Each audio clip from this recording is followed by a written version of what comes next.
So last question before we go. This one's from Fizz. Why are we giving Fizz so much love today? Because listen, this is a Sanders question. You know how I feel about this. Would you guys re-sign Miles Sanders now? Learn how to spell his name. Yo, Fizz and re-sign. I'm not responsible for Chris's comments to who's editing the chat right now. Would you re-sign Sanders? Man, yeah. I mean, you take a couple blows into the head from a kangaroo. You know, you can't blame it. Can't blame it. Absolutely. I re-sign him. Running backs are cheap. Yeah, I think you get Sanders on the cheap because he hasn't blown up yet. Are you sure? What do you mean? You think Sanders will make big time running back money any rows? Yes, because there's always a team stupid enough to pay. That's running backs. Like I can see now, okay, so Dolphins or someone like spending big money on him. Yeah, the Dolphins always pay for running backs. Like always. So they trade them a year after. Trade them away. So right now, the top 1, 2, 3, 4, 5, 6, 7. Only 7 running backs make over $10 million. Okay, Christian McCaffrey.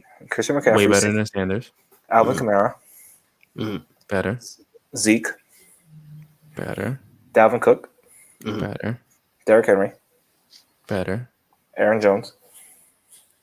Yep. Joe Mixon. Don't. Yeah. I mean. Then you have not factored in Barkley's extension. Saquon. You got Melvin Gordon at 8. The issue with Miles is that he's just not. I mean, it could not have been his fault for the past 2 seasons because Doug Peterson and the run game just don't mix for some reason. But he wasn't consistent enough. He missed a lot of open running lanes. And me, I'm huge on Miles Sanders. I love the kid. I love his potential. I need you to stop yawning on the podcast because when I do the clips, it's always you yawning in the clip.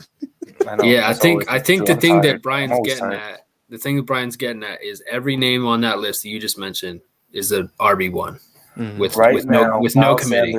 Miles Sanders makes $1.3 million. Oh, he deserved more than that.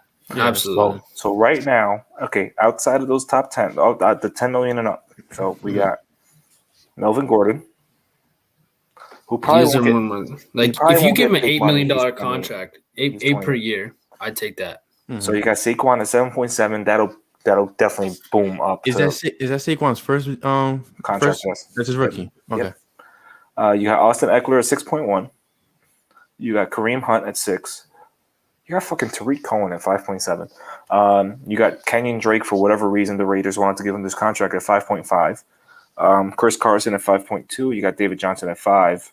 And then you go down to these other second contract looming running backs. You got Josh Jacobs. Clyde Edwards-Helaire, obviously he was just a rookie. And when he gets an extension later on, it might be pretty.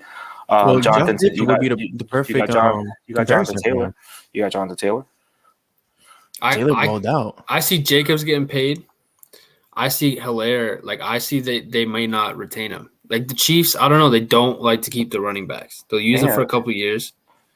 Probably the most expensive out of all of them might be a guy who's making less than, actually a little more than Sanders. Boston Scott? Or is it Greg Ward? Take it back. Nick Chubb. Yeah, absolutely. Oh, Nick Chubb is only making 1.8.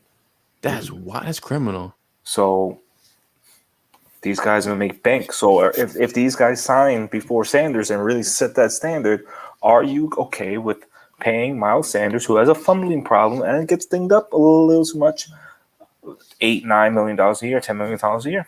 No, I personally am not. And like I said, I love Miles Sanders, but he has a consistency issue, and he also has the. See, I'm yawning. You're sneezing. Yeah, my bad. Bless you. Bless me. Bless you. Bless you. He has an issue with consistency. He has an issue with finding the right lane to hit. It's too many variables right now with Sanders, but that's the Peterson version of Sanders. We don't know what the Sirianni version of Sanders is going to look like, so we don't know if he balls out and ends up being like the next Dalvin Cook. I'll tell you this. This is it could change, but every single year of Sirianni being the OC in the top 10 in run efficiency, and we're talking about Sanders, who that's the issue is being efficient. fine. You know, so I feel like it does increase.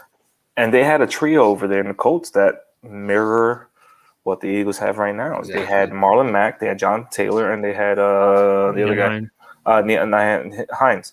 Mm-hmm. So here you have Sanders, you have Gainwell, and now either Kerryon Johnson or you have Boston Scott.